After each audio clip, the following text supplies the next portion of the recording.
This is going to be another conversation for the orcs. I'm going to try to finish up the HQ, so I'm doing Big Mek and Weird Boy. So first is the Big Mek. There's the Big Mek with the custom force field, and a Big Mek with a shock attack gun. Now I just painted up this guy. He's actually, I love how I painted him. I painted him very well, I think. But okay, on to the tactics. Well, the stat line for a Big Mek is pretty much a knob, but with a 1+ extra leadership.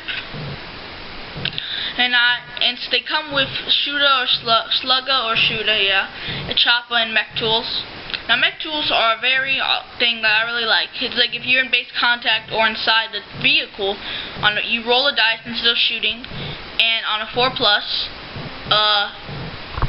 the vehicle's not immobilized, or a weapon that's been destroyed is now undestroyed and can shoot in that turn. But if you roll a 1, the vehicle counts as shaken now. But that's just the fun about the orcs. Now there's two ways I usually build my 2 Big Meks. This way, a KFF, custom force field kind of Big Mek build. It's usually 100 points. Comes with custom force field, boss pole, heavy armor, and cyborg body. I usually either put them in if I ever put them with an orc squad, which is not very often, because I don't think they're very good in orc squads. They'll just help the orc squad being shot at, but just really it's not like they're not going to be in assault or in cover or something. So I usually like to keep them in very close to vehicles. Sometimes I've tried to do it by himself. Well, he was killed, but he did help a lot with like helping vehicles and all that. But if I'm ever going higher, I also like adding a burner to him, which would be 120 points. So it'll be a power. See, I've modeled it on him. Be like a power weapon or just a flamer, whichever one. So if I'm like fighting like Tyranid or something like this, flame him, or fighting Terminators, beat him up. Yeah, boss pole because he has an extra leadership, heavy armor because I don't like 6+ armor saves, and cyborg body because yeah, Big Meks need cyborg bodies because they make it, so of course they'll have it. And my other kind is a shock attack gun. He's usually 100 points too. Just the shock attack gun and then heavy armor because I hate 6+ armor saves. Not some orcs because it's funny. So what I usually do with him, well, I haven't tried yet, but I've seen a guy done it, and I think that's a really good idea, is to put him in a squad of grots. And to put the grots behind cover and him be out of cover. So if you shoot at him, he can kill the grots, and he can still be out, not worrying about anything getting in his way.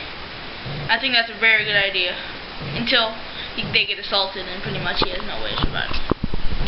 And if I ever get in higher points, like Apocalypse games, I've actually given him a power club before because maybe I might accidentally roll something where I forget into assault or someone assaults me. Because usually, whenever we play big games, Volender always targets my Big Mek in the back and just takes him out by shooting him or just assaulting him by swooping hawks and warp spiders. So the rules with the shock attack gun is, well, it's 60-inch range, really long range. You can just put him in the back and he'll kill everything. 2d6 strength, which we'll get to. AP 2, and an ordnance weapon, which means we'll have a large blast. On a double 1, which I've rolled so many times, it's not even funny. He just blows up, and you roll a d6 like an explosion, and everywhere around it, models just get taken off, and they're all dead. It's just horrible. On a double 2. On a 2 or 2, if you roll 2 dice, you know, it's doubles, whatever. This is all doubles, or 5 or 6. But on a doubles of 2, the opponent picks where your blast marker will hit. On a double 3, you have to hit. Your blast marker moves to the closest unit from your intended target.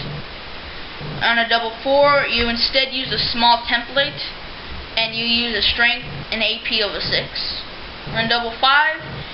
Instead of shooting the snotling, you shoot yourself pretty much and go through the warp and pretty much initiate assault into whatever you just shot at.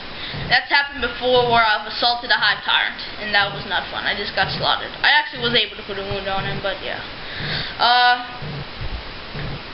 On a 5 or 6, because you can't go higher than a 10. you instead do the only model that's under the tent, under the hole, and it'll be strength 10, and you can't fire next turn. Well, a double 6, I've actually rolled twice in the same game. That's the only time I've ever rolled it. You roll everything under it gets taken off immediately. No invulnerable saves, no nothing. You just die. And vehicles get an instant penetrating hit.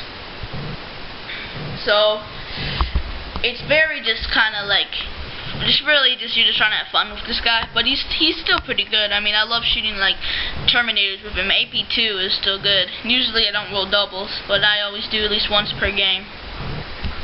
So first, the tactics, always just put him around vehicles. The best thing to do, I've done before, is to put him in a battle wagon and put all my other trucks or and boys and bikes and anything just around that, so I can do 16 just around that and just cover everything. Or do it where I just do a killer can and I just move my killer cans and dreadnoughts up, because he makes a dreadnought a troop choice, and then he just, if I ever do that, I'll have him too, because to give him support. And then I just move them up, giving them cover and the boys behind cover too. But now, just to finish up the HQs, I'm also going to do a weird boy. Now really, there's not much to say about the weird boy. He's just a psyker pretty much, which I kind of like about it. The only thing you can add to him is make him a warp head, which I recommend very much, because you just need that extra kind of little bit more of a choice, kind of. Now yes, you roll a d6, you make your leadership, which can be affected by the mob rule. So if you have more than 10 guys, you'll just instantaneously make your leadership test, and then it'll be great. So the first one is you just blast yourself. I think it's called headbanger or Ed-banger. You just blow yourself up, use the small template, use the frazzle special rule, which is on a 3, and put it on yourself. If you roll a 2, you do zap, which I've done before, which I've shot a land raider and then killed it, which was very good. 3 is frazzle, it's a space marine killer, strength 6, AP 3. All these are automatic hits if you can see them and you're within range. So I guess it's not an automatic hit if you can see them, if you cannot see them. On 4, I don't know what it's called, but you get an extra attack you and your whole squad, so that's always good. Yeah, 3 attacks on base. You'll get 5 attacks on the charge. That'll just be awesome. 5 is Here We Go, which you teleport. I've used that so many times. One time, the beginning of the round, I try it. I had warp head. I roll a 1. It's like, no, I don't want to do a 1 on myself. I roll it again, roll a 5. And sadly, you can't just deny what you roll. So I land on terrain. I roll a 2, and my whole squad of orcs and the weird boy die. That was just not even fun at all. We lost, like, me and Bolander were playing against some Kayaska, and we lost because of that. But okay, 6 is Wog, which has really helped me. I've rolled 6 before in the first game and got into assault on the first turn. So weird boy, I just love the weird boy. If I'm ever taking a war boss, I always take a weird boy just to help him out, because I don't like him going with Big Mek. It just doesn't really help. War boss, it's good. But I wouldn't want to take 2 weird boys or something. Weird boys really just better with just putting him in a 30 mob squad, using the 30 mob squad for the mob rule, and then just helping the boss and whoever he's with, and just the whole orc horde just to get up a lot faster. He helps with that too. And so that's conversation, Big Mek and Weird Boy.